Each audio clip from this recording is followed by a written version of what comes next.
আল্লাহর দ্বীন হেফাজতের জন্য জালেমের ভয়ে এলাকার থেকে হিজরত করে 3টা যুবক সন্তান কোথাও রওনা হয়েছে।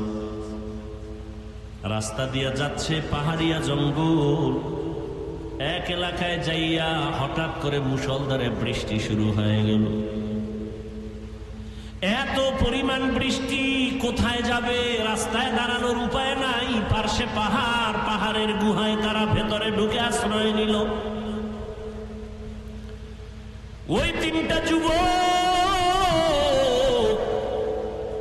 পাহাড়ের গুহায় আশ্রয় নিয়া ভেতরে অপেক্ষা করে বৃষ্টি কমে যাবে, এরপরে বের হব। কিন্তু আল্লাহর পরীক্ষা, একটা বড় পাথর আইসা পাহাড়ের গুহার মুখের মধ্যে পড়ে আটকায় দিল। এত বড় বিশাল পাথর, ধাক্কা দিয়াও নাড়ানো যাবে না। কি করা যায়? এক তো বৃষ্টির মুসিবত, আর একটা হলো গুহার ভেতরে অন্ধকারের মুসিবত।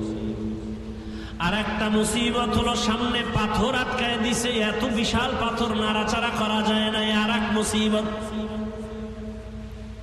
আল্লাহ বলেন, আমি যারে বেশি মহব্বত করি তারে মুসিবত দিয়ে পরীক্ষা নিব। রাসূলের হাদিস। আর মুসিবত যখন আসবে জবানের আমল করো। ইজা আসাবাতহুম মুসিবা ক্বালু ইন্না লিল্লাহি ওয়া ইন্না ইলাইহি রাজিউন। অন্ধকারে গুহার মধ্যে বসে পেরেশান হয়ে গেলেন, কি করি, কোথায় যাব?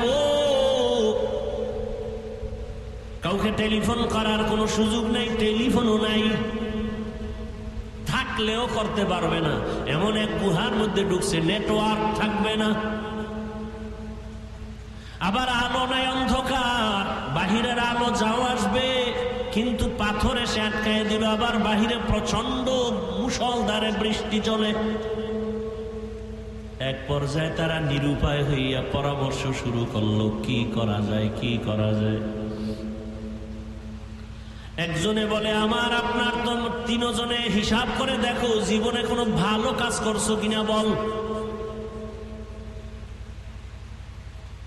একজনে কে, হ্যাঁ আমার একটা ভালো কাজ জীবনে করছি, সবই আকাম করছি, একটা ভালো কাজ আমার মনে হয় করেছি।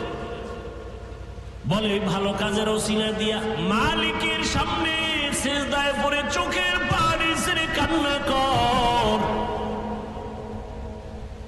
আমার মালিকের যদি ডাক দাও, আল্লাহ পাক রাস্তা খুলে দিবেন। আম্মান ইউজিবুল মুযতাররা ইযা দাআহ। বান্দা যখন মুসিবতে পড়ে আমার মালিকের ডাক দেয়, আল্লাহর কোরআন বলে আল্লাহ তার মুসিবত থেকে তাকে পবিত্রতা অর্জন করার রাস্তা খুলে দেন। 3টা যুবক পরামর্শের মাধ্যমে সিদ্ধান্ত এক হয়ে গেল, হ্যাঁ, যার যার জীবনের ভালো কাজ যদি থাকে ওই কাজের ওসিলা দিয়া মালিকের ডাকো আর কান্না করো। প্রথম জন বলে, আমার এক ভালো কাজ আছে। দ্বিতীয় বলে, আমারও জীবনের একটা ভালো কাজ আছে। আর একজন বলে, আমারও ভালো কাজ আছে।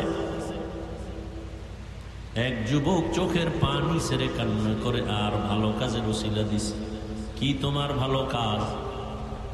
বলে, আমার ভালো কাজ হলো,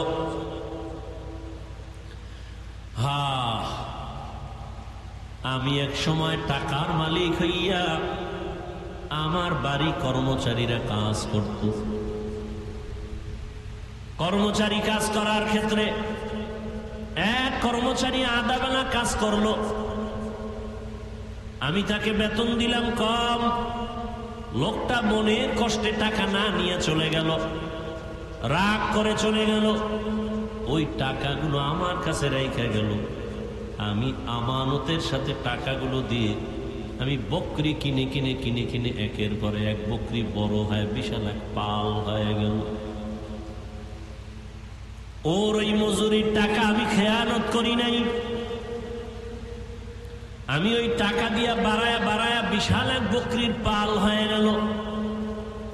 কোন একদিন ওই কর্মচারী এসে বলে, আমার টাকা দাও। আমি চাইলে ওর ওই অতটুকু টাকাই দিতে পারতাম, কিন্তু না, মালিকের দরবারে কাঁদেন আর বলেন, হে মালিক, তোমার জাহান্নামের আযাবের ভয় অন্তরে জমা করিয়া ওই কর্মচারীর পুরা টাকা অর্জন করা যত বকরি সব আমি দিয়া দিলাম আর বললাম এগুলো তোর টাকার নিয়ে যা। কর্মচারী বলে, আমার এগুলো কই পাবো, আমার অল্প টাকা, টাকা দাও। বলে না, আমি বাড়ায় বাড়ায় বাড়ায় বাড়ায় বকরির পাল করেছি, এগুলোর মালিক আমি না, তুই এগুলোর মালিক, সব নিয়ে যা। ও আল্লাহ, আমি চাইলে তো বকরি রেখে দিতে পারতাম, রাখি নাই, তোমার মহব্বতে খেয়ানত করি নাই। আল্লাহ, তোমার মহব্বতে আমলটা করেছি, যদি তোমার কাছে ভালো লাগে, এর বরকতে মুসিবতের সময় গুহার মুখের থেকে পাথরটা তুমি সরায়া দাও। হাদিস শরীফে আল্লাহর রাসূল বলেন, আল্লাহর কাছে কান্না করে দোয়া করা মাত্র সাথে সাথে পাথরের আল্লাহর কুদরতি জিম্মায় 3 ভাগের 1 ভাগ পাথর এমনি এমনি ফাঁকা হয়ে গেল। কয় ভাগ? 3 অংশের 1 অংশ ফাঁকা হয়ে গেল। অটো কার কুদরত? আল্লাহর কুদরত। আল্লাহ তো সাহায্য করবেন, তবে আল্লাহর কাছে চাইতে হবে, তাও আবার উল্টা পাল্টা নিয়মে চাইলে হবে না। কান্না, নামাজ, ধৈর্য। দ্বিতীয় যুবক আল্লাহর দরবারে কান্না শুরু করলো, হে মালিক, আমার জীবনে একটা ভালো কাজ আমি করেছি। কি? আমি একদিন আমার বয়সের যৌবনকালে আমি আমার চাচার বাড়ি বেড়াইতে গেছিলাম। আমার চাচার বাড়ি এক জরুরতে যাইয়া আমি দেখি বাড়ির মধ্যে আমার চাচাও নাই, আমার চাচিও নাই, তারা অন্য জরুরতে কোথাও গেলেন। আমার ঘরের মধ্যে, চাচার ঘরে উপযুক্ত এক যুবতী আমার চাচাতো বোনকে আমি পেয়ে গেলাম। আমার যৌবনের নফসের ধোকায় পড়ে আমি আমার চাচার ঘরে চাচাতো বোনটাকে পাইয়া আমি আমার যৌবনের তাড়নায় আমার বোনের উপরে আক্রমণাত্মক দৃষ্টি দিলাম। লোভানক দৃষ্টি দিয়া যখন আমি বোনটাকে মাটির মধ্যে ফেলে দিলাম, আমি এক পর্যায়ে বোনের, চাচাতো বোনের বুকের উপরে উঠে বসছি। এমন সময় আমি দেখি আমার চাচাতো বোন মাটির মধ্যে চিত হয়ে শুয়ে চোখের পানি ছেড়ে কান্না করতেছে। আমি জিজ্ঞাসা করলাম, বোন, তোমাকে আমি আঘাত করি নাই, আমি তোমার বুকের উপরে বসছি, তুমি কান্না করো কেন? চাচাতো বোন বিনয় হয়ে বলে, ও আমার চাচাতো ভাই, এখানে আমার মা নাই, বাবা নাই, আমার আল্লাহ আমাকে দেখতেছেন। আমার এই জীবনের বয়সে কোনোদিন কেউ আমার শরীর টাচ করে নাই। তুমি আমাকে শরীয়ত অনুযায়ী ইসলামের আইনে বিবাহ তো করতে পারো, বিবাহ করে নাও, কিন্তু কলঙ্কের দাগ বসাইও না রে ভাই। আমার জীবনে কোনো কলঙ্কের দাগ বসে নেই। আজ আমার জীবনের উপরে কলঙ্কের দাগ যদি বসে, আমি কেমনে মালিকের আদালতে দাঁড়াবো?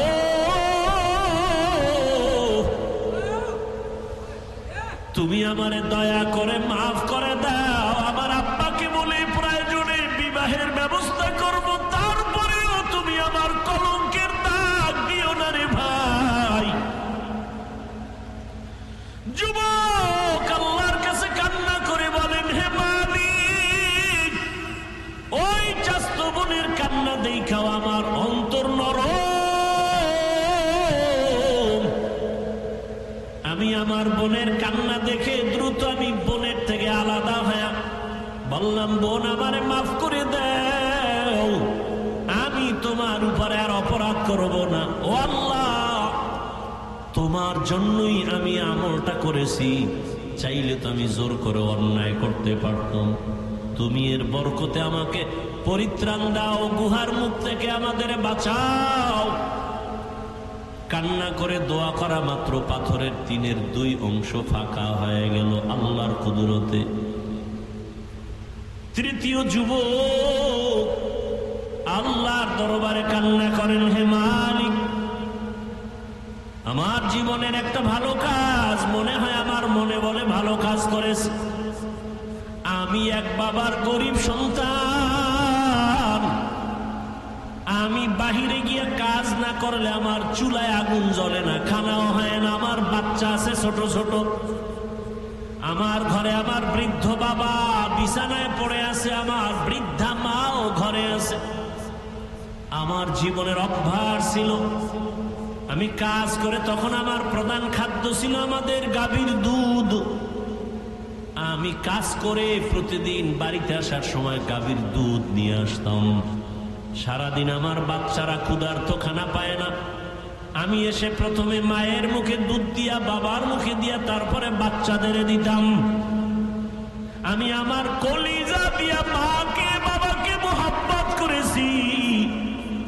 আমার মা বাবাকে আগে দুধ পান করাইয়া তারপরে বাচ্চাদের দিতাম। একদিন কাজ থেকে আসতে আমার বাড়িতে রাত হয়ে গেল। রাতের গভীরে বাড়িতে আসার পর হঠাৎ তাকায় দেখি মা দেরি দেখে ঘুমায় পড়ছে, আব্বাও ঘুমায়, বাচ্চারাও ঘুমান্ত ক্ষুধা। আমি তো নিয়ত আমার পাকা, আমার মা বাবাকে দুধ না দিয়া বাচ্চাদের দুধ দিব না, আমার ওয়াদা। আমি দুধের পেয়ালা নিয়ে ভাবতেছি কি করব, বাচ্চারাও ক্ষুধার্ত, কান্নার আওয়াজ। ওদিকে আমার মা ক্ষুধার্ত কিন্তু ঘুমে। এখন ঘুম থেকে ডাক দিলেও মা কষ্ট পাবে, কাঁচা ঘুম। ওই যুবক বলে, তখন আমি মায়ের আদব আর দোয়া পাওয়ার জন্য আমি দুধের পেয়ালা নিয়ে মায়ের মাথার কিনারায় দাঁড়ায় আছি। আম্মা জান যখন সজাগ হবেন তখন আমি প্রথমে দুধ দিব, গাভীর দুধ পান করবে, তারপরে বাচ্চাদের দিব। আমি দুধের পেয়ালা নিয়ে দাঁড়ানো, মা ঘুমায়, বাবাও ঘুমায়, আমার বাচ্চাগুলো ক্ষুধার যন্ত্রণায় কান্না করে। এক পর্যায়ে বাচ্চাগুলো আমার পায়ের কাছে আইসা কান্না করে আর বলে, বাবা খানা দাও। আমি মাকে না দিয়া বাচ্চাদের দিব না, আমার ওয়াদা, আমি দেই না। এক পর্যায়ে তাকায় দেখি ক্ষুধার তৃষ্ণা আমার বাচ্চাগুলো কান্না করে করে মাটির মধ্যে পড়ে ঘুমায় গেছে। রাতের গভীরে আমার আম্মা সজাগ হইয়া তাকায় দেখে আমি সন্তান দুধের পেয়ালা নিয়ে মায়ের কিনারায় দাঁড়ান। মা তাকায় বলে, বাবা তুমি কি ঘুমাও নাই? আমি বললাম, মা তোমাকে আমি না খায় কেমনে ঘুমাবো, আমার চোখে ঘুম আসবে না, কারণ তুমি আমাকে গর্বে নিয়ে কত রাত ঘুমাইতে পারো নাই রে মা, কত কষ্ট করেছ। আমার মতো সন্তানটা তুমি গর্বে রেখে খাইতে পারো নাই, ঘুমাইতেও পারো নাই রে মা। আমার চামড়া খুলিয়া জুতা বানাইলে তোমার ঋণ আদায় হবে না। ও মা তোমাকে না খাওয়াই আমি কেমনে ঘুমাবো? আমার চিন্তায় তুমি কত রাত ঘুমাইতে পারো নাই রে মা। আমার অসুস্থতার কারণে তোমার ঘুম চোখে আসে নাই রে মা। তোমারে আমি ক্ষুধার্ত রাইখা কেমনে ঘুমাই? তোমার জন্য দুধের পেয়ালা নিয়ে দাঁড়ানো। হঠাৎ আম্মা জান তাকায় দেখে আমার পায়ের কিনারে আমার বাচ্চাগুলো কান্না করে করে ঘুমিয়ে পড়েছে। মা আরো আশ্চর্য হইয়া আমাকে ধমক দিয়ে কয়, বাবা আরে আমার নাতিদের কেন তুই কষ্ট দিয়েছ? ওদেরকে কেন খানা দেও নাই? আমি মাকে বলছিলাম, মা তোমার মুখে না দিয়ে আমি কারো মুখে দুধ দিব না, বাচ্চাদেরও দেই নাই। আমার আম্মা জান দুধ পান করার আগে একটা চিৎকার দিয়া দোয়া করেছে, হে মালিক, আমার কলিজার সন্তান আমার জন্য এতটা ত্যাগ স্বীকার করলো, কোরবানি করলো, ও আল্লাহ তুমি ওরে দোজাহানে কামিয়ে বিধান করিও। আমার আম্মা দোয়া করেছেন, ও আল্লাহ তোমার মোহাব্বতে কাজটা করেছি রে আল্লাহ। আমার হাবিব মায়ের জন্য দোয়া করেছেন, ও আল্লাহ আমলটা যদি পছন্দ হয় এর বরকতে পাথরের গুহা থেকে আমাদের এই গুহার মুখ থেকে পাথর সরায় হেফাজতের ব্যবস্থা করো। রহমতের নবী হাদিসে পাকে বলেন, তৃতীয় ব্যক্তি যখন কান্না করে দোয়া করা শুরু করছে, সাথে সাথে পুরা পাথরটাই গুহার মুখ থেকে আল্লাহর কুদরতে ফাঁকা হয়ে গেছে। জেলখানার সাথে রাসূল তুলনা করেছেন, জেলখানায় মানুষ যেতে চায় না, ঠেকায় কষ্টে পড়ে বাধ্য হয়ে যেতে হয়। যারা আল্লাহর প্রিয় মুমিন এরা দুনিয়ায় থাকতে চাবে না, আখিরাতে মালিকের দরবারে যাওয়ার জন্য অপেক্ষায় থাকবে। এজন্য রাসূল অন্য হাদিসে বলেন, কুন ফিদ দুনিয়া কাআন্নাকা গরীবুন আও আবিরু সাবিল। তুমি দুনিয়াতে গরীব এবং মুসাফিরের হালাতে জীবন যাপন করো। যখন ডাক আসবে তুমি চলে যেতে যেন কোনো পেরেশানি তোমাকে পোহাতে না হয়। জেলখানায় ঢুকলে মানুষ স্বাধীনভাবে চলতে পারে না, খেতেও পারে না। দুনিয়া নামক জায়গায় যে মুমিনরা থাকবেন, জেলখানার মতোই তাদের জীবন, অর্থাৎ চাইলেই খেতে পারবে না, মনে চাইলেই যেখানে সেখানে যেতে পারবে না। খাওয়ার আগে চিন্তা করবে খানাটা হালাল না হারাম, যাওয়ার আগে চিন্তা করবে কোথায় যাচ্ছি, কদমটা যে দিতেছি ওই দিকে যাওয়াটা আমার জন্য ভালো না খারাপ। তো দুনিয়াটা মুসিবতের জায়গা। আর আল্লাহ রসুল বলেন, আল্লাহ যাকে বেশি মোহাব্বত করেন, ভালোবাসেন, তাকে মুসিবত দিয়েই পরীক্ষা নিবেন। কিভাবে মুসিবত দিয়ে পরীক্ষা নিবেন? আয়াতে আল্লাহ 5টা জিনিসের কথা উল্লেখ করেছেন। 5 জিনিসের দ্বারা আল্লাহ মুমিনকে পরীক্ষা নিবেন, কোনো বেঈমানকে না। কেন? মুমিনের পরীক্ষা হবে, বেঈমানের হবে না কেন? মুমিন জান্নাত পাবে, কোনো বেঈমান জান্নাত পাবে না। আর জান্নাত পেতে হলে পরীক্ষা দিতে হবে, পুরস্কার পেতে হলে পরীক্ষা দিতে হবে। আর পরীক্ষা তাদের জন্য যারা স্কুল, কলেজ, ভার্সিটি, মাদ্রাসার ছাত্র। যারা ছাত্র না ওদের পরীক্ষা নেই। ঠিক যারা ঈমানের কালেমা পড়ে আল্লাহর রাস্তায় ঢুকে পড়লো, তারা ইসলামের ছাত্র, মুমিন, এদের জন্যই পরীক্ষা, এদের জন্যই পুরস্কার, জান্নাত। 5টা জিনিসের দ্বারা আল্লাহ পরীক্ষা করবেন। আর এই পরীক্ষায় পাশ করার জন্য আল্লাহর পক্ষ থেকে একটা পুঁজি প্রয়োজন, যে পুঁজিটা না থাকলে ওয়াল্লাহি তার পরীক্ষায় পাশ করা যাবে না। ওই পুঁজির নাম ধৈর্য। আল্লাহ বলেছেন, ওয়াবাশশিরিস সাবিরিন, ধৈর্য ধারণকারীদের জন্যই সুসংবাদ। এই ধৈর্য আবার 3 প্রকার। ধৈর্য মুসিবতের বেলায় ধৈর্য, গুনাহের ক্ষেত্রে ধৈর্য, ইবাদতের বেলায় ধৈর্য।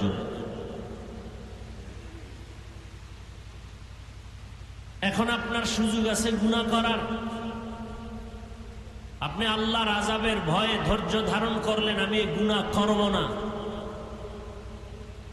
আপনার জন্য সুসংবাদ। মুসিবত আসছে, এখন আপনার খানা দানা নাই, আছে হারাম জিনিস, খাইলে খাইতে পারেন জীবন বাঁচানোর জন্য, চলার মতো রাস্তা নাই, কেউ আপনাকে টাকা ধারও দেয় না। বড়লোক আছে এলাকায়, যদি বলেন আমাকে 5,000 টাকা দেন ধার, কোরবানি আসতেছে, বাচ্চাদের নিয়ে কি করব, আমি আবার আপনাকে 20 দিন পরে দিয়ে দিব। বাংলাদেশের বড়লোক অধিকাংশ গ্রাম অঞ্চলে যারা থাকে এরা 5,000 টাকা দিবে না, আছে, দেয় না, বলে নাই নাই। ওই লোকটাকেই যদি কানে কানে বলেন, এই সুদে দিবিনি, 1 লাখ দিব, 1 লাখ আসুক। এরকম কুলাঙ্গারের বাচ্চায় সমাজে আছে না নাই? এরা সবগুলো কুলাঙ্গার। এরা সমাজের কীট। এদের উপরে আল্লাহর লানত, ফেরেশতাদের লানত। এরা আল্লাহর দুশমনের মধ্যে নিকৃষ্ট দুশমন। এদের মতো দুশমন আল্লাহর দুশমন, এরা ফেরেশতাদের দুশমন, এরা মানুষের দুশমন, এরা সমাজের দুশমন, এরা দেশের দুশমন। এই সুদের সাথে যারা জড়িত, ঘুষের সাথে যারা জড়িত, এরা আল্লাহর বড় বড় দুশমনের মধ্যে চূড়ান্ত দুশমন।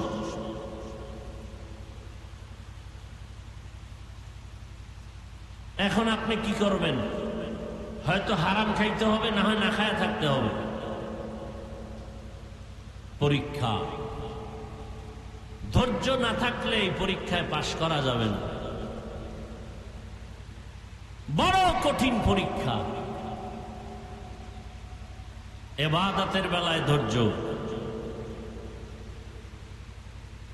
নামাজ পড়তে যাবেন, কালকে জুমার নামাজ, প্রচন্ড বৃষ্টি,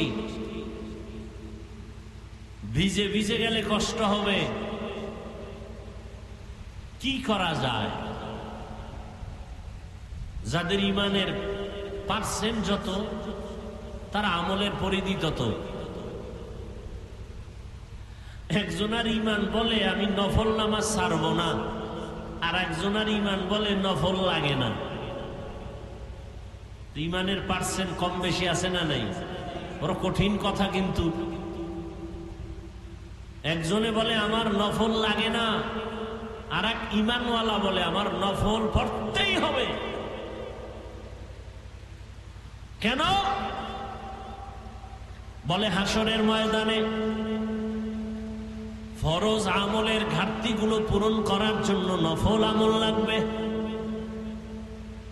এই যে ফজরের নামাজ, যোহর, আসর, মাগরিব, এশা, জুমা, এই যে ফরজ নামাজগুলো আমরা আদায় করি, নামাজের সালাম ফিরায়া, যারা নামাজ পড়ে না এরা তো আর জানবে না, যারা নামাজ পড়েন সালাম ফিরাইয়া ইমাম সাহেব সহ মুক্তাদিরা সবাই আস্তাগফিরুল্লাহ পড়েনি। বলেন না কেন ভাই?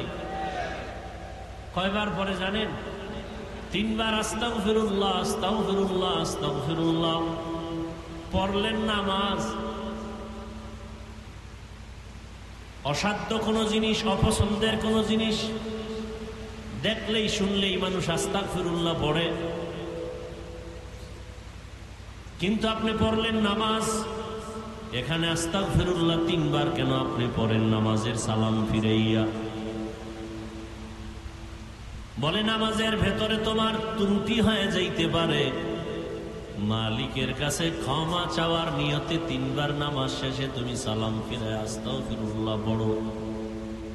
কারণ ইস্তেগফার এমন একটা আমল, এমন একটা তাসবিহ, রাত আসলে যেমন দিন থাকে না, অন্ধকার আসলে আলো থাকে না, আলো আসলে অন্ধকার যেমন থাকে না, যেই বান্দা বান্দি ইস্তেগফারের আমল করবে তার আমল নামায় কোনো গুনাহ থাকে না।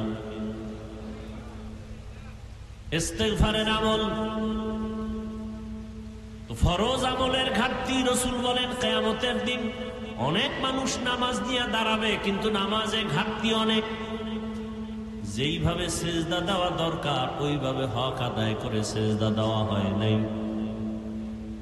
রুকুর থেকে দাঁড়াইবে, দাঁড়াইয়া রব্বানা লাকাল হামদ বলবে, না পারলে অন্তত ওই টাইম পরিমাণ, বলা পরিমাণ দাঁড়ায় থাকবে ওয়াজিব। ওই পরিমাণ দাঁড়ায় না, দৌড়ায় সেজদায় চলে গেল।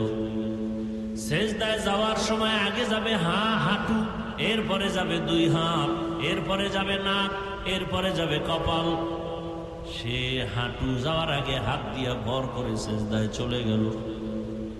সেজদা দিয়া তাসবিহ পড়বে, আবার ওইটা বসবে, বসার পরে দোয়া আছে দোয়া পড়বে, না পারলে চুপচাপ বসে থাকবে। এরপরে আবার সেজদা করবে। যেইভাবে সেজদা করার প্রয়োজন সেইভাবে হক আদায় করে নাই। কিয়ামতের ময়দানে আল্লাহ যদি মাফ করে দেন, ওই ফরজ আমলের ঘাটতিগুলো পূরণ করার জন্য নফল আমলের প্রয়োজন হবে। নফল আমলের প্রয়োজন। এই জন্য কোন ঈমানওয়ালা বলে আমি নফল ছাড়বো না, তাহাজ্জুদ ছাড়বো না, ইশরাক ছাড়বো না, ওয়াবিন ছাড়বো না, আর একদল মুমিন বলে, ইমানের হালাত বলে, আমার নফল পর্ব দূরের কথা, নফল লাগেই না। এরকম বহু ইমানওয়ালা, ধৈর্য না থাকলে সম্ভব না। আল্লাহ বলেন ধৈর্য ধারণকারীদের জন্য সুসংবাদ দুইটা।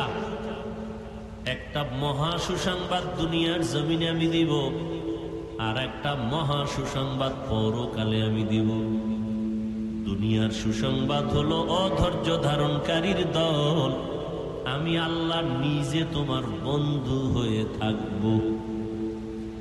ইয়া আইয়ুহাল্লাযীনা আমানু ইসতাঈনু বিস-সাবরি ওয়াস-সালাহ ইন্নাল্লাহা মা'আস-সাবিরিন। ধৈর্য ধারণকারীরা সুসংবাদ দেও, আমি আল্লাহ তোমার বন্ধু হয়ে গেলাম, কোনো চিন্তা নাই। আর একটা সুসংবাদ তোমার পরকালে, ইন্নামা ইউওয়াফাস সাবিরুনা আজরাহুম, ইন্নামা ইউওয়াফাস সাবিরুনা আজরাহুম বিগাইরি হিসাব।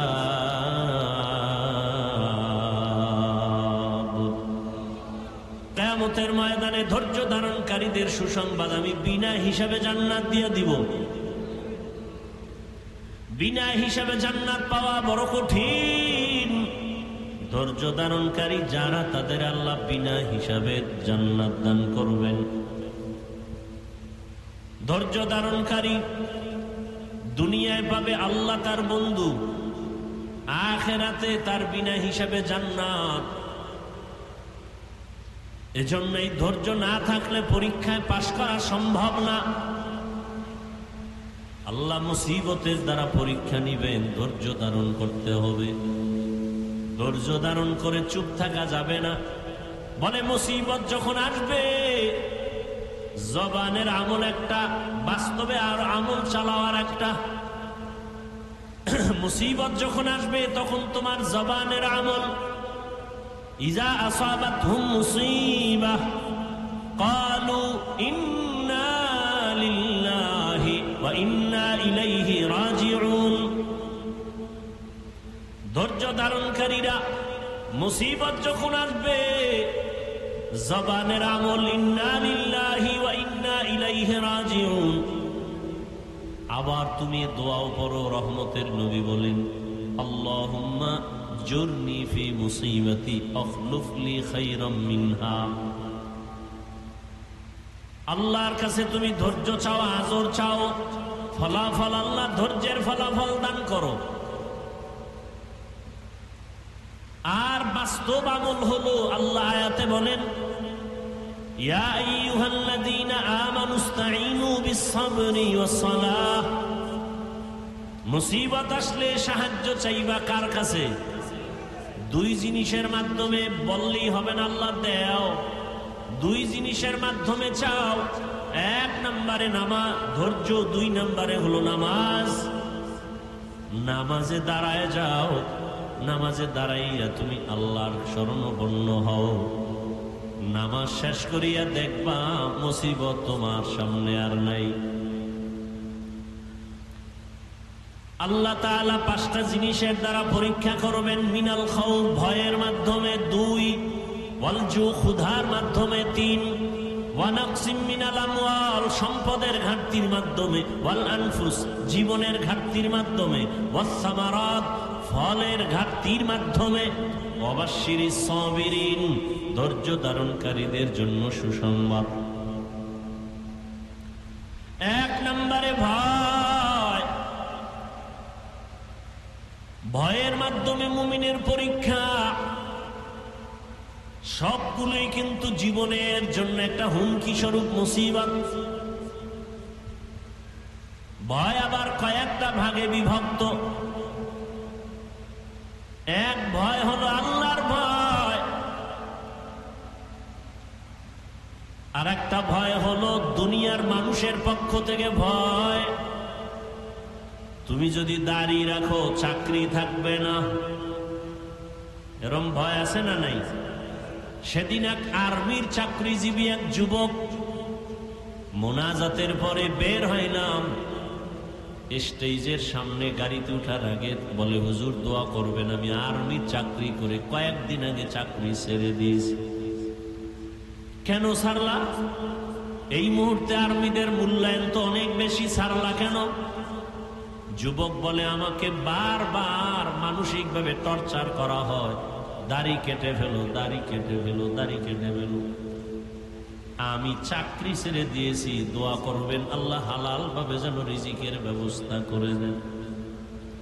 ইমান ইমান, সেও মানুষ, আপনিও মানুষ।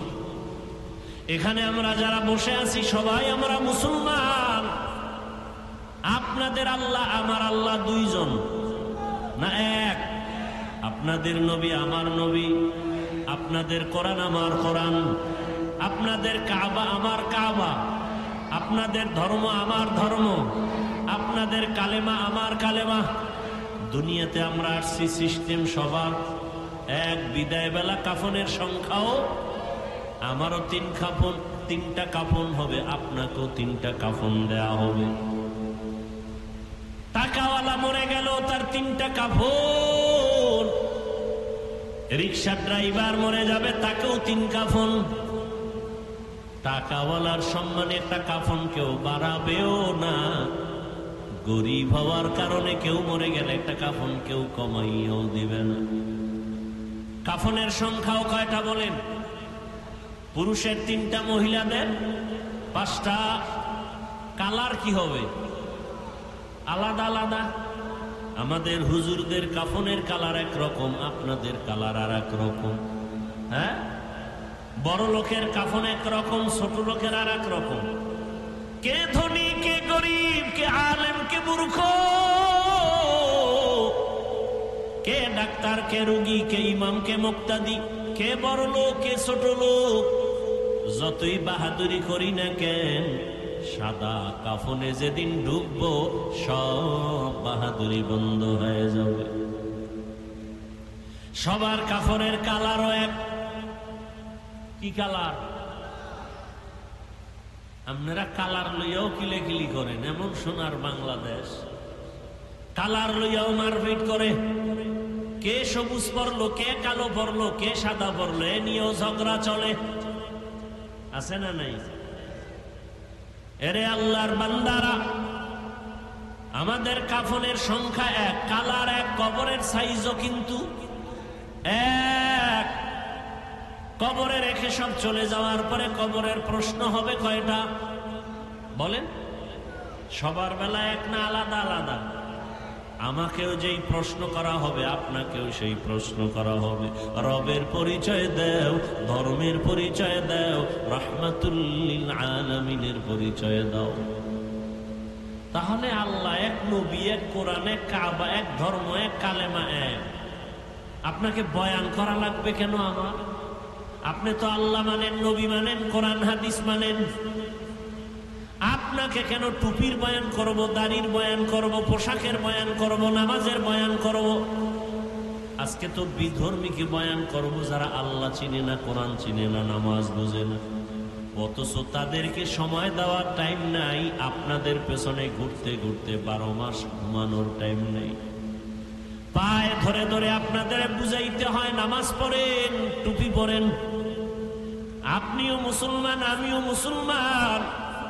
আমার টুপি মাথায় না রাখলে লজ্জা পাই। আর আপনি কেমন মুসলমান যে আপনি টুপি মাথায় দিতে গেলে লজ্জা পান? আমি দাড়ি না রাখলে লজ্জা পাই, আর আপনি দাড়ি রাখতে গেলে লজ্জা পান। আমি নামাজ না পড়লে লজ্জা, আপনি নামাজ পড়তে গেলে লজ্জা। আমি আল্লাহর ঘর মসজিদে না ঢুকলে লজ্জা পাই, আর আপনি মসজিদে ঢুকতে গেলে লজ্জা পান। আমি পর্দা না করলে লজ্জা পাই, আর আপনি পর্দা করতে গেলে লজ্জা পান। আপনি কেমন ভিআইপি মুসলমান? আপনার ইমানের হালাত কি?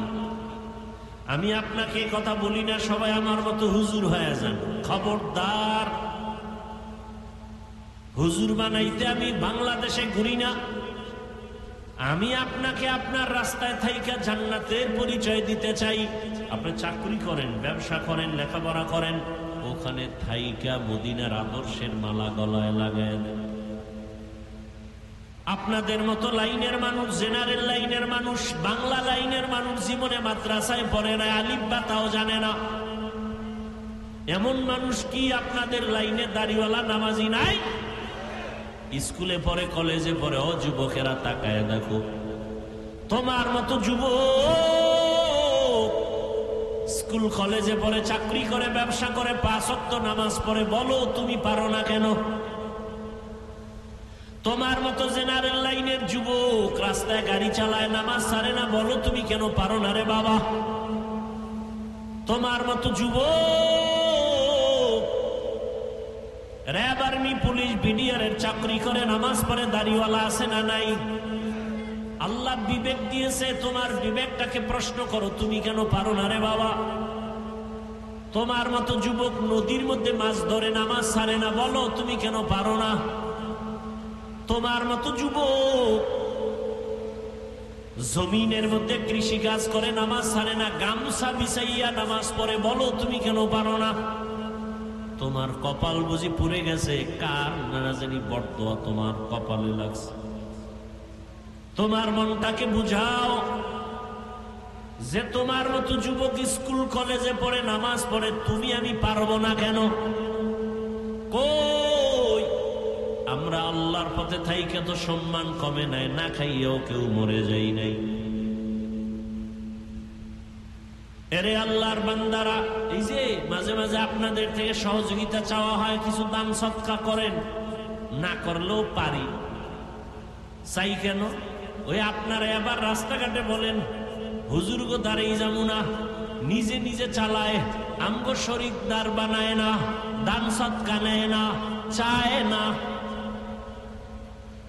আর ইসলাম বলে, নবী বলে, কোরআন বলে, তুমি যদি দান করো, আমি হাফিজুর রহমান মাদ্রাসায় লেখাপড়া করে, ওয়াজ মাহফিলের স্টেজে বয়ান করে যেই সওয়াব পাবো, তুমি দান করিয়া ওই সম পরিমাণ সওয়াব পেয়ে যাবে। আমি হাফিজুর রহমান আলেম হইয়া বয়ান করিয়া আল্লাহর থেকে যতটা পুরস্কার পাবো, আমি হাফিজুর রহমানকে আলেম বানানোর পেছনে যারা সহযোগিতা করেছে, আল্লাহর কাছ থেকে তারাও সমপরিমাণ পুরস্কার পেয়ে যাবে। আল্লাহ বলবে, হাফিজুর রহমান তোরে আমি জান্নাত দিলাম, তোকে বানাইতে গিয়া যারা একটা টাকা দিছে, কিতাব কিনে দিছে, আমি আল্লাহ তাদেরকেও জান্নাত দিয়ে দিলাম। আতিনা ফি দারে দুনিয়া না হাসান, আতিনা ফি দারে উকবা না হাসান, ইয়া গিয়াসাল মুস্তাগীসিন ইহদিনা লিফতিখারা বিল উলুমে ওয়াল গিনা। হর গড়ি দে নেকো তু তৈয়ার है, जो न मांगे उससे तू बेजार है। 5টা জিনিসের মাধ্যমে আল্লাহ মুমিনের পরীক্ষা নিবেন। 1 নম্বরে আল্লাহর পক্ষ থেকে ভয়। 4 মাযহাবের 4 ইমামের এক ইমাম, ইমাম শাফিঈ রাহমাতুল্লাহ আলাইহি বলেন, এটা উদ্দেশ্য হলো আল্লাহর পক্ষ থেকে ভয়, আল্লাহর পক্ষ থেকে জাহান্নামের আযাবের ভয়, আল্লাহর আযাবের ভয়। গুনাহ করলে জাহান্নাম, ওই ভয়ে তুমি বান্দা আল্লাহর মহব্বতের রশিটাকে মজবুত করে ধরে সামনে আগাও। আল্লাহর ভয় আর একটা দুনিয়ার মানুষের পক্ষ থেকে ভয়। পর্দা করলে তোমার আত্মীয় স্বজন বেজার। এখন তুমি আত্মীয় স্বজনের মন খুশি রাখবা নাকি আল্লাহর মন খুশি রাখবা? এটাই তোমার পরীক্ষা। আল্লাহকে খুশি রাখতে গেলে আত্মীয় বেজার হবে, আত্মীয় খুশি করতে গেলে আল্লাহ বেজার হয়ে যাবে। দাড়ি রাখলে আত্মীয়রা বেজার, আমার আল্লাহ খুশি। দাড়ি কাটলে আত্মীয় খুশি, আল্লাহ বেজার। এখন তোমার পরীক্ষা চলতেছে, তুমি কাকে খুশি রাখবা? ফলাফলের বেলায় দেখা যাবে কে কোন জায়গায় তুমি উপস্থিত হতে পারো। আল্লাহ তাআলা বলেন, এই ভয়ের মাধ্যমে পরীক্ষা পাশ করার জন্য লাগবে ধৈর্য। ইয়া আইয়ুহাল্লাযীনা আমানুসবিরু ওয়া সাবিরু ওয়া রাবিতু ওয়াত্তাকুল্লাহ লাআল্লাকুম তুফলিহুন। ধৈর্যের বড় দাম। আল্লাহ তাআলা বলেন সব মানুষ জাহান্নামে যাবে, চার গুণওয়ালারা জান্নাতে যাবে। ওয়াল আসরি ইন্নাল ইনসানা লাফি খুসর ইল্লাল্লাযীনা আমানু ওয়া আমিলুস সালিহাত ওয়া তাওয়াসাউ বিল হক ওয়া তাওয়াসাউ বিস সাবর। ধৈর্য বড় দামি এক গুণের নাম। চার গুণওয়ালারা জান্নাতে যাবে। ওয়াল আসরি সূরা আল্লাহ বলেন সব মানুষ জাহান্নামে যাবে, চার গুণওয়ালারা জান্নাতে যাবে। এর মধ্যে চতুর্থ গুণ হলো ধৈর্য ধারণ করনেওয়ালারা। ধৈর্য বড় দামি এক সম্পদ। আল্লাহ তাআলা ধৈর্যের বড় সম্মানের বয়ান করেছেন। আজকে আমাদের মধ্যে ধৈর্য নাই, যে কারণে আমরা অনেক ক্ষেত্রে সামনে আগাইতে গিয়ে অনেক পেছনে পড়ে যাই। ধৈর্যের পরীক্ষা দিলেন, একটু আগে বয়ান করলেন কোরবানির বয়ান। ইতিহাসের পৃষ্ঠায় ধৈর্যের পরীক্ষা দিলেন আমার রহমতের নবী। ধৈর্যের পরীক্ষা দিলেন আইয়ুব নবী। ধৈর্যের পরীক্ষা দিলেন ইসমাঈল নবী। ধৈর্যের পরীক্ষা দিলেন ইসমাঈল নবীর মা হাজেরা। ধৈর্যের পরীক্ষা দিলেন বেঈমান ফেরাউনের স্ত্রী আসিয়া। সারা রাত শুধু ধৈর্যের বয়ান চলতে থাকবে, শেষ হবে না। মায়ার নবী কেমন ধৈর্যের পরীক্ষা দিলেন। দুনিয়াতে আসার আগে বাবা হারাইলেন, দুনিয়াতে এসে একবার আব্বা বলে ডাক দিতেও পারলেন না। চেহারা দেখবে দূরের কথা। কেমন ধৈর্যের পরীক্ষা। 6 বছরে দুঃখিনী মাকেও হারায় ফেললেন আমার নবী।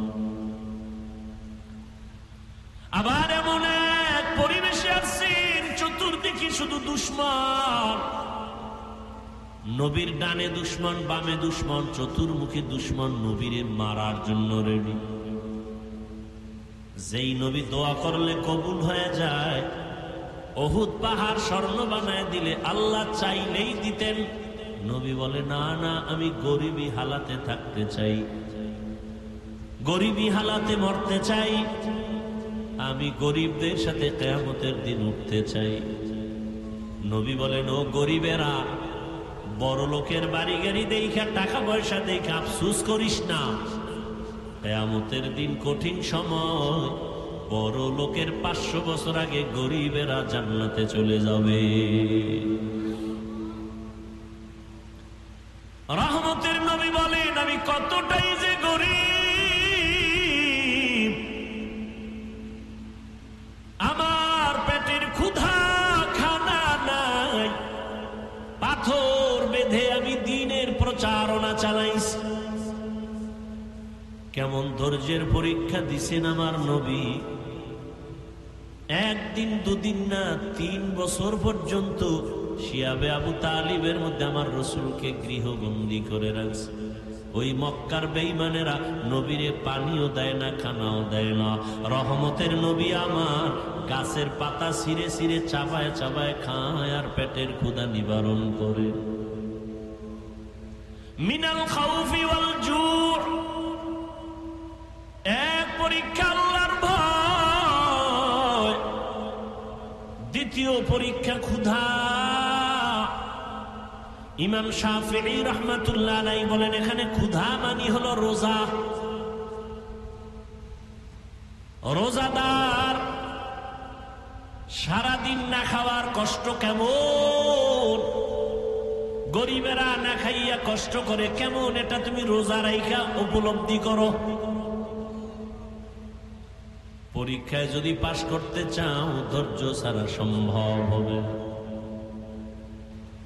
हर के दारत खौफे हक तार दिल मदन जन्नतुल मअवा देहत ओ रामका। জীবনের ত্যাগ আর কোরবানি ছাড়া কেউ সফল হতে পারে নাই, কামিয়াব হতে পারে নাই। ও আমার যুবক, পর্দার আড়ালের মা বোনেরা, ও বৃদ্ধ বাবাজি, এই কোরবানির ইতিহাস, ত্যাগের ইতিহাস। কেমন বাবা সন্তানের জবাই করার জন্য রেডি, আর কেমন সন্তান বাবাকে বলে আমিও জবাই হওয়ার জন্য রেডি, তাড়াতাড়ি আমাকে জবাই করো, দেরি হলে আল্লাহ বুঝি আবার হুকুমটা নিয়ে যাবেন। কেমন ধৈর্য! ইব্রাহিম কাঁদে, ইসমাইলের চোখে পানি, হাজেরাও কান্না করে। ওদিকে মা হাজেরার কেমন ধৈর্য! শয়তান গিয়া কায়, হাজেরা ইসমাইলের কই পাঠাইছো 13 বছরের পর? বলে বাবা দাওয়াতে যায়, বাদশার দাওয়াতে। কয় না না, জবাই করতে নেই। বলে না, বাবা হইয়া কখনো সন্তান কি জবাই করতে পারে? শয়তান বলে আসল কথা আল্লাহর হুকুম। হাজেরা বলেও শয়তান দূর হ, আমার আল্লাহ যদি হুকুম করে একজন ইসমাইল না আর ইসমাইল যদি থাকে সব আমি আল্লাহর পথে দিয়ে দিব। কেমন ধৈর্য ধারণকারিনী আম্মা জান ইসমাইল নবীর মা হাজেরা। এরে আম্মা জানেরা, আপনাদের অবদান যদি না থাকে একটা সংসার সুন্দর করা সম্ভব হয় না। একটা সমাজ আপনাদের কারণেই সুন্দর হয়, আপনাদের ধৈর্য আদর্শের কারণে একটা সন্তান ভালো আসে, সন্তানের ভালো আদর্শের কারণে সমাজ ভালো হয়ে যায়। অতএব কোরবানির ঘটনার থেকে ত্যাগের শিক্ষা, আল্লাহর মোহাব্বত, আদিকে আবার আল্লাহর জাহান্নামের আযাবের ভয়, ক্ষুধার তৃষ্ণা। আল্লাহ তাআলা পরীক্ষা নিবেন, ধৈর্যের মাধ্যমে পরীক্ষায় পাশ করতে হবে। ও আল্লাহর বান্দারা, কত গালি কত কিছুই শুনলাম, এরপরও আল্লাহর মোহব্বতে টুপি ফালাই না, দাড়ি ফালাই না। চাইলে আজকে তোমার মতো প্যান্ট শার্টটাই লাগায় দাড়ি কেটে রাস্তায় ঘুরলে কে আমাদের বাধা দিত? মাদ্রাসায় পড়েছি, চাকরি নাই, ব্যবসা নাই, সার্টিফিকেট নাই সরকারি ভাবে, এরপরেও কেন এই পথ ছাড়ি না? গালাগালি শোনার পরেও কেন ছাড়ি না? একমাত্র কারণ আল্লাহর কোরআন সত্য, নবীর কথা সত্য। গুনাহ নিয়ে যারা কবরে যাবে তাদের আযাব হবে জাহান্নাম, তাও সত্য। নেক আমলওয়ালাদের জন্য জান্নাত, তাও সত্য। এই চিন্তা ভাবনা করে আল্লাহর মোহাব্বতে নামাজ রোজা ধরে ফেললাম। রিজিকের মালিক আমার আল্লাহ, ইজ্জতের মালিক আল্লাহ, সম্মানের মালিক আল্লাহ, হায়াতের মালিক আল্লাহ। ও যুবক, এখনো সময় আছে ইসমাইল নবীর আদর্শের মতো ধৈর্য ধারণ করে আল্লাহর মোহাব্বতের রশি গলায় লাগাও। মা বাবার দোয়া নিয়ে, শিক্ষকের দোয়া নিয়ে, ওলামায়ে কেরামের পরামর্শ নিয়ে নবীর আদর্শ মেনে চলবা। জীবনে কত শখ মিটাইয়া গুনাহ করলা। মনে চাইছে নামাজ পড়বা না, পড়ো নাই। মনে চাইছে দাড়ি কাটবা, কেটে ফেলেছো। মনে চাইছে পার্কে পার্কে ঘুরবা, ঘুরেছো, এখনো কি তোমার শখ মিটে নাই? মনে চাইছে সারা রাত মোবাইলে গুনাহ করবা, করেছো, এখনো কি তওবা করবা না? কয়দিন আর দুনিয়ায় বাঁচবা? তোমার আমার চোখের সামনে কত যুবকের লাশ, গাড়ির নিচে, পানির নিচে যুবকের লাশ। কয়দিন আর দুনিয়ায় বাঁচবা রে বাবা? এখনো সময় আছে, তওবা করে নাও। মা বাবার দোয়া নাও, শিক্ষকের দোয়া নাও, উলামায়ে কেরামের দোয়া নাও। আর নামাজ ছাড়বা না, দাড়ি কাটবা না, বেপরদায় চলবা না, মা বাবার সাথে বেয়াদবি করবা না। বৃদ্ধ বাবাজিরাও আল্লাহর কাছে ইব্রাহিম নবীর মতো ত্যাগী হইয়া আমল ধরে ফেলেন। আপনার মতো কত বুড়ারা মসজিদে গিয়া নামাজ পড়ে, আপনি কেন পারবেন না? আম্মা জানেন, আপনার মতো কত মা এখনো আছে পর্দা করে, স্বামীর মাল হেফাজত করে, নামাজ পড়ে, বেপরদায় চলে না, মোবাইলে সময় নষ্ট করে না। আপনারা কেন পারবেন না? আল্লাহর কাছে তওবা করেন, আল্লাহকে মনে মনে বলেন, হে আল্লাহ, আর নামাজ ছাড়বো না, দাড়ি কাটবো না, বেপরদায় চলবো না। ও যুবক বাবার, আল্লাহর কাছে যদি তওবার নিয়ত থাকে, অন্তরে কোনো মুনাফিকি না থাকে, খাঁটি তওবার নিয়ত যদি থাকে, দুটো হাত আল্লাহকে দেখাইয়া দাও। আয় আল্লাহ, হাতগুলো কবুল করে নেন, তওবা কবুল করে নেন। তওবার উপরে মজবুত হইয়া চলার মতো তৌফিক দান করেন, আমিন।